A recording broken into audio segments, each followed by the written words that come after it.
Okay, so there's only 2 rooms for rent. Um, 2 different listings for rooms for rent in the Thrifty Nickel. One of them I've called before. He didn't allow children. And the other one I just called and left a message for. I'm pretty sure I've called that one before too.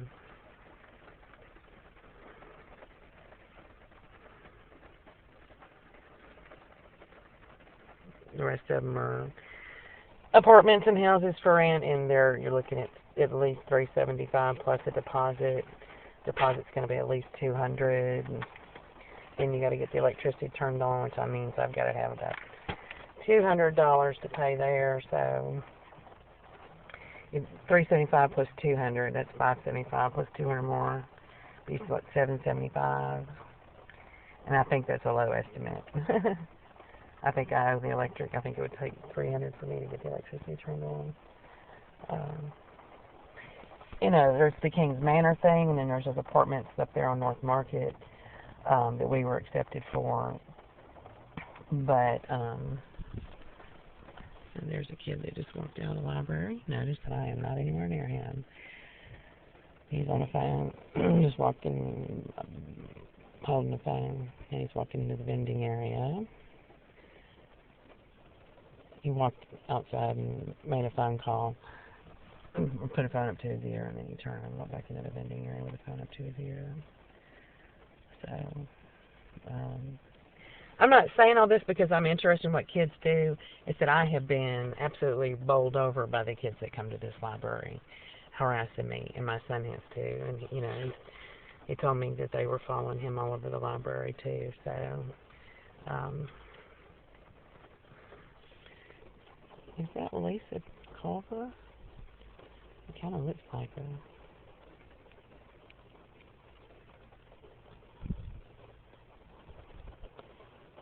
She must have a grandchild or a nephew or somebody with her.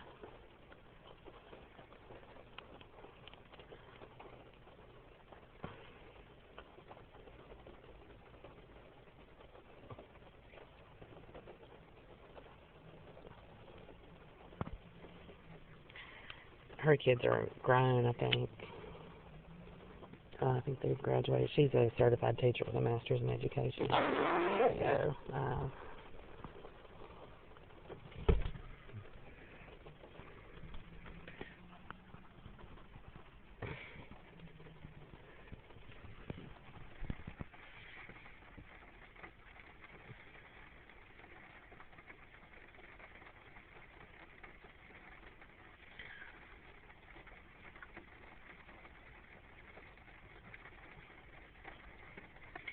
yeah, been there, done that, no reason to even bother her.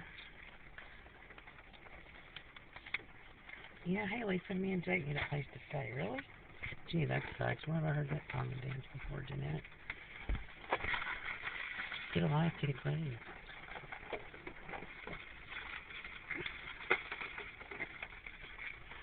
You're just a clueless mother. No, really? I'm not, and you have a child with you.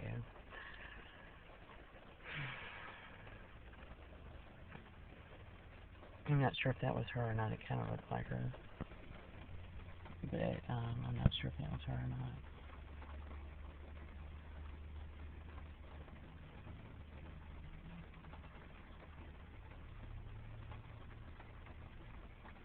So I guess my point is of where I look at things and where I'm sitting is this is what my son and I have been through. This is what my son and I go through. And my son and I have been through this and gone through this. And we're homeless. And we're going to exhaust our resources. And then what? I still be lucky if I have a job. I should go back to Taco Bell and work there anyway, even though it's obvious, that it's a fabricated situation. So what, I'm driven into a ditch and forced to work this job where I get worked over by snitches and drive across the river and up the road, 5-10 miles a day. Why? Because snitches want me to go there, and that's the only place I can go because they won't let me. They're doing that because they're just going to be honest.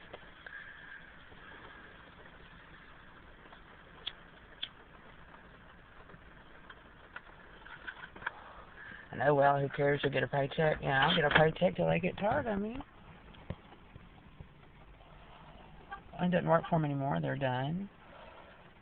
They fire me after they falsify evidence to say I'm incompetent. Jeanette, you just couldn't do the job. Really? No, I did it pretty well. She has terrible customer service skills. No, I really don't. And they're going to make statements on audio monitoring that are blatantly false. Okay, how am I going to be able to overcome that? And what's going to come from that? Is I'm going to lose my job again like I have over and over, right? Isn't that what's going to happen? Isn't that what's happened so far? And this time it's going to be different because why? Oh, that the district manager was so professional. So encouraging, even though she was lying through her teeth and falsifying evidence.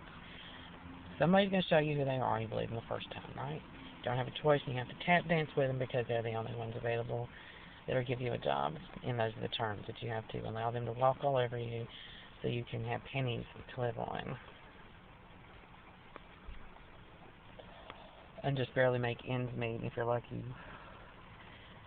Get an apartment in a drug-infested area where you'll be harassed 24 hours a day when you're not home. You'll experience it in public.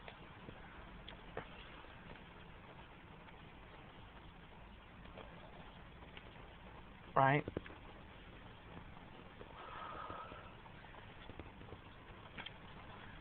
Oh well, just hope for the best.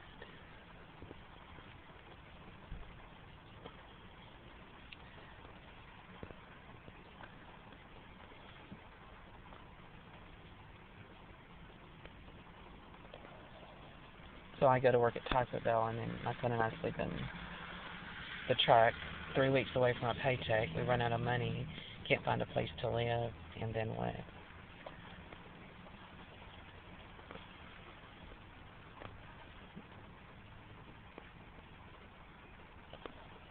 That was the best you could do.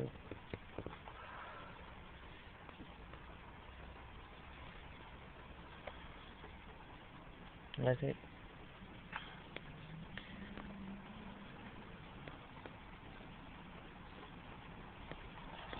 Fight or flee, right?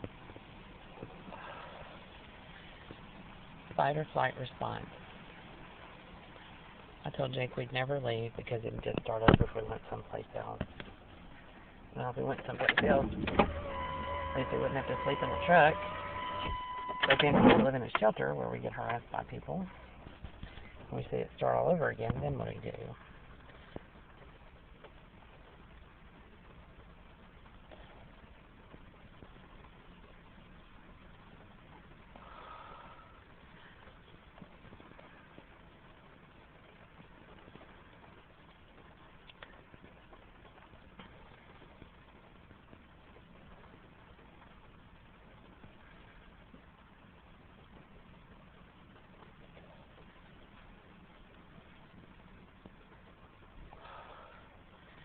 Taking a big chance because if I leave town and put Jake in a different school district and we go to the same town and I can't get a job, then what do we do?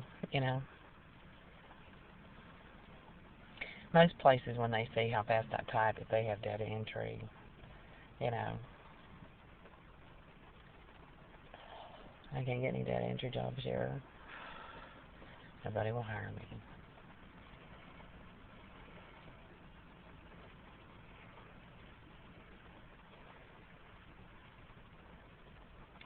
So there goes, it looks like that might be Frankie.